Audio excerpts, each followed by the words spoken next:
Vamos a comenzar con la clase de límites, continuación de la clase de límites de funciones de variable compleja. En forma general vamos a denominar propiedades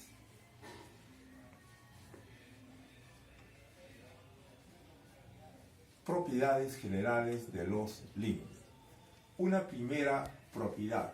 Vamos a suponer que si el límite de f de z cuando z tiende a z sub 0 es igual a L1 y el límite de f de z cuando z tiende a z sub 0 es igual a 2, entonces L1 es igual a L2. Lo que vamos a llamar la unicidad de límite. Es decir, si el límite existe, es único. Bien, segunda propiedad. Vamos a suponer que si el límite de f de z cuando z tiende a z sub 0 es igual a m y el límite de g de z cuando z tiende a z sub 0 es igual a n,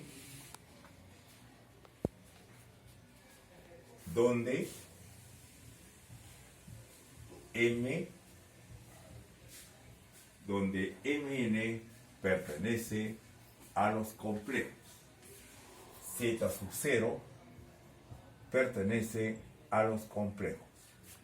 Bien, se tiene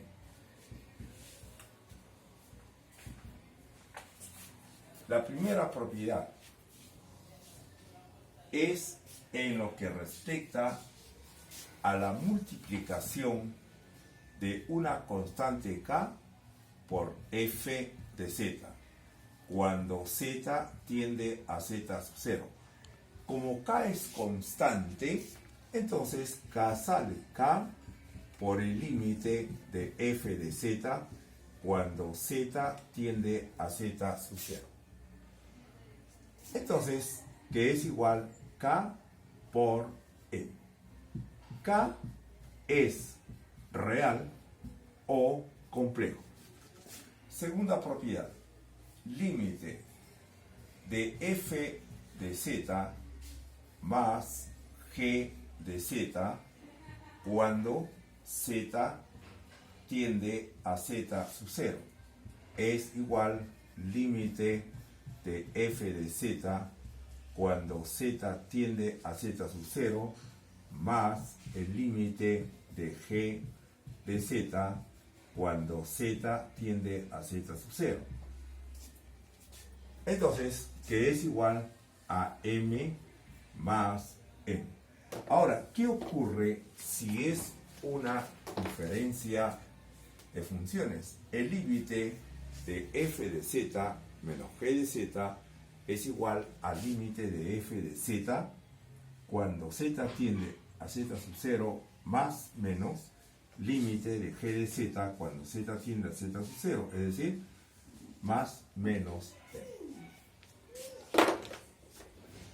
Una tercera propiedad, límite de f de z por g de z cuando z tiende a z sub 0 es el límite de f de z por el límite de g de z cuando z tiende a z sub 0, que es igual a m por n.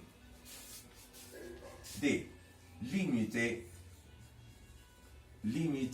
de f de z sobre g de z cuando z tiende a z sub 0. No es sino el límite de f de z cuando z tiende a z sub 0 entre el límite de g de z cuando z tiende a z sub 0. Es decir, m sobre n, donde n es diferente de 0. Teorema fundamental. Teorema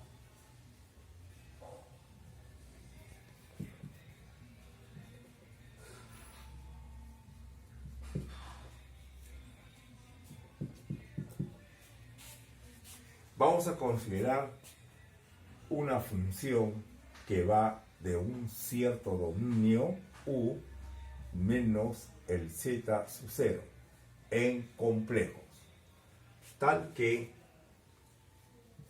f de z se puede escribir como real de f de z más la unidad imaginaria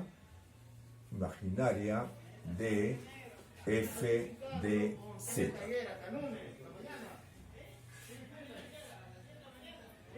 donde z sub 0 perteneciente a los complejos y L es de la forma L1 más I L2. Entonces diremos que el límite de f de z cuando z tiende a z sub 0 es igual a L si y solo si límite de la parte real de f de z cuando z tiende a z sub 0 es igual a L1 y el límite de la parte imaginaria de f de z cuando z tiende a z sub 0 es igual a L2. Ahora, vamos a dar unas propiedades adicionales. Propiedades adicionales. Una primera propiedad. La primera propiedad nos dice que el límite del seno de z cuando z tiende a 0 es igual a 0. Segunda propiedad, límite del coseno de z cuando z tiende a 0 es igual a 1. Tercero, límite del seno de z sobre z cuando z tiende a 0 es igual a 1. Cuarta propiedad, el límite de la tangente de z sobre z cuando z tiende a 0 es igual a 1. Quinta propiedad, límite de e a la z menos 1 sobre z cuando z tiende a 0, elimina eso.